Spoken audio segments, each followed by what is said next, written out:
Reservas y protecciones. El novio se demoró y no poco. La demora hizo que las 10 vírgenes quedaran dormidas, hasta que de repente a medianoche alguien gritó: ¡Ahí viene el novio! Todas se despertaron, unas para seguir al cortejo, otras para comprar aceite, ya que no tenían reservas. ¿Conoces el final de esta historia? Mateo 25, del 1 al 13. Imaginemos ahora el siguiente día.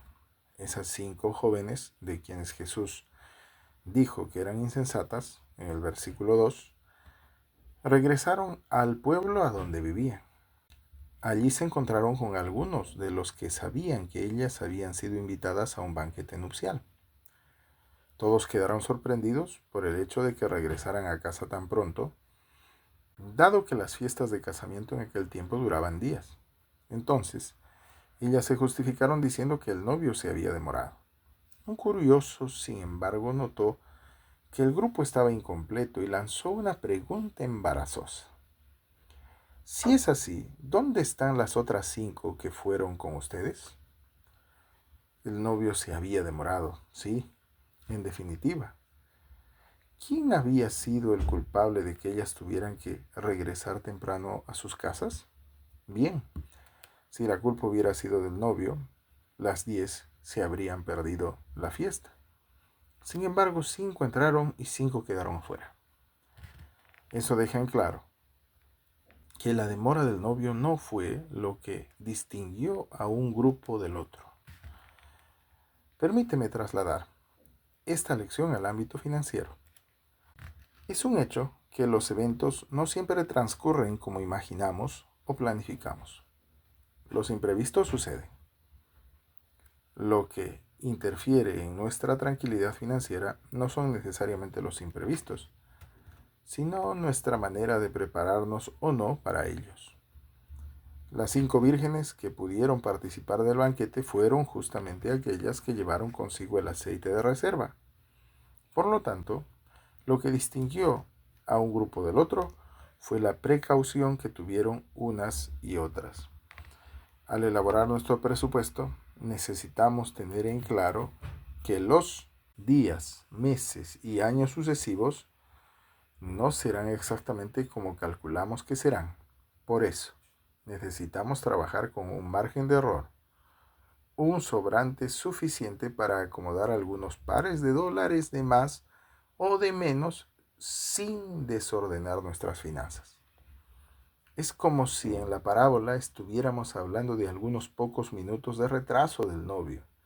Por otro lado, cuando esa demora se transforma en un puñado de horas, por analogía, algunas decenas de dólares, no hay margen en el presupuesto que aguante. Necesitamos tener una reserva de dónde sacar. Muy bien, ya vimos que separar una parte del presupuesto para ahorrar debe ser una prioridad. ¿Qué hacer con ese dinero ahorrado? Crea una reserva para emergencias. Mira antes de invertir en X, Y o Z. Lo primero que debemos hacer, lo más básico de todo, es crear una reserva financiera. Una previsión que nos permita tener de dónde sacar si por cualquier motivo las cosas se salen de sus ejes y nuestro presupuesto se ve amenazado. A esa previsión la llamamos reserva para emergencias. ¿Y qué características debe tener esa reserva? Bien, así como en la parábola, también en la vida financiera una emergencia difícilmente sucede en un momento conveniente. Puede ser un fin de semana, a medianoche o lejos de casa. Cualquiera que sea la situación, la reserva para emergencias debe tener liquidez, es decir, debe estar aplicada en algo que podemos tener a mano o convertir rápidamente en dinero, sin importar el día ni la hora. Jamás debe estar inaccesible o estar aplicada a algo cuyo rescate exija días de procesamiento antes de ser acreditado a nuestra cuenta. Otro aspecto importante es que esa reserva debe ser constituida antes de la emergencia.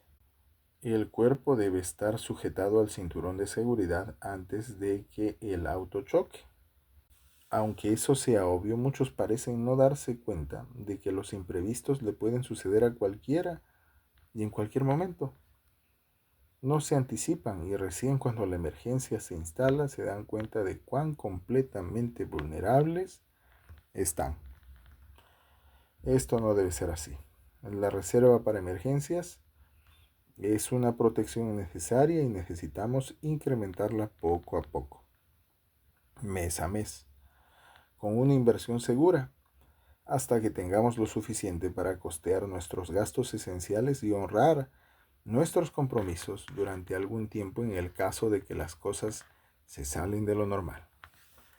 Observa que las vírgenes prudentes tenían suficiente aceite para mantener sus lámparas encendidas durante algunas horas, no unos pocos minutos ni varios días. Esto nos enseña también que la reserva para emergencias no debe ser escasa ni exagerada, sino suficiente. Sé prudente, no avaro.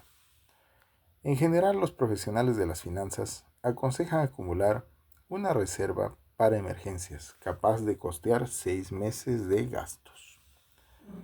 Algunos más cautelosos hablan de 12 meses. Independientemente del parámetro elegido, cabe aquí abrir un paréntesis. Debemos cuidar de no transformar la reserva para emergencias en un ídolo, apegándonos a ella como si de hecho fuera nuestra salvaguardia suprema.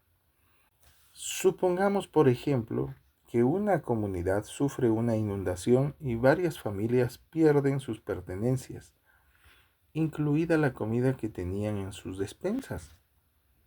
Supongamos también que tú te has visto afectado por la misma calamidad, pero a diferencia de la mayoría de la gente, tienes reservas suficientes para reponerte y mantener el hogar durante unos meses.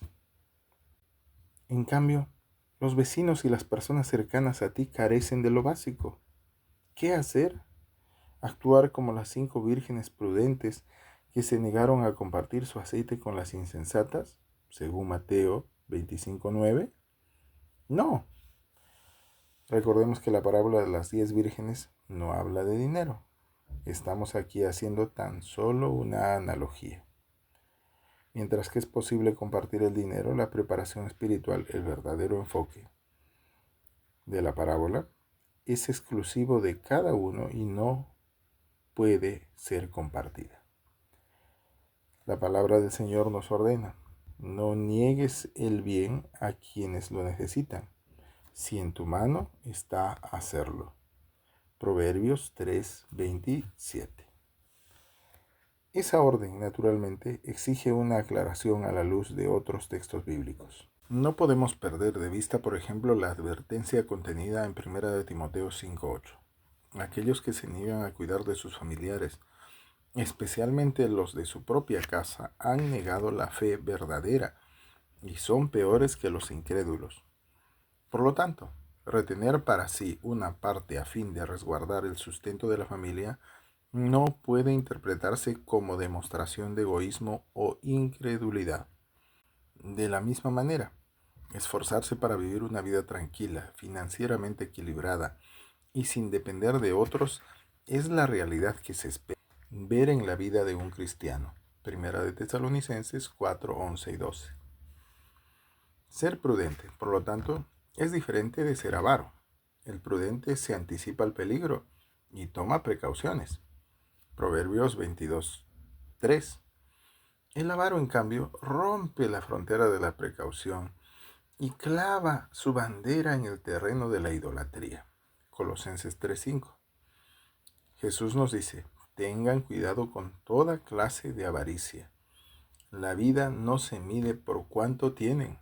Lucas 12:15. También necesitamos admitir que lo suficiente no siempre basta. Hay imprevistos cuyo impacto supera por mucho lo que una reserva para emergencias puede cubrir, especialmente incidentes graves, con gran potencial de perjudicar significativamente un patrimonio o incluso llevarlo a pérdida total. Recordemos que un patrimonio, por ejemplo, una casa propia, un equipo de trabajo, es el resultado de varios años de ahorros. Dejar de proteger esos bienes es ponerse bajo el riesgo de perder el dinero empleado en ellos. Por eso es importante tomar precauciones a fin de reducir las posibilidades de que tales perjuicios sucedan. Hay dos formas de precaución: la preventiva, que evita el problema, y la correctiva, que lo soluciona. Un ejemplo de precaución preventiva: asegurarse de que esté al día el mantenimiento del auto. Un ejemplo de precaución correctiva: contratar un seguro de auto. El incendio, la colisión, el robo y el hurto son incidentes poco frecuentes. Sin embargo, en caso de ocurrir, la cobertura del seguro mitigará los daños sufridos con la indemnización. Por ello, es una buena idea adoptar métodos tanto preventivos como correctivos, respetando un conjunto adecuado de coberturas y dentro de un flujo financiero que se ajuste al presupuesto. En fin, para cerrar este capítulo, no puedo dejar de citar las palabras de mi querido maestro. Así que no se preocupen por el mañana, porque el día de mañana traerá sus propias preocupaciones. Los problemas de hoy son suficientes por hoy. Mateo 6:34. Como embajadores del reino debemos, sí, tener una reserva para emergencias y rodearnos de protecciones adecuadas. Pero jamás debemos permitir que esas precauciones se transformen en preocupaciones. Por sobre todo, confiemos en Dios, que suplirá todo lo que necesiten de las gloriosas riquezas que nos ha dado por medio de Cristo Jesús. Filipenses 4:19.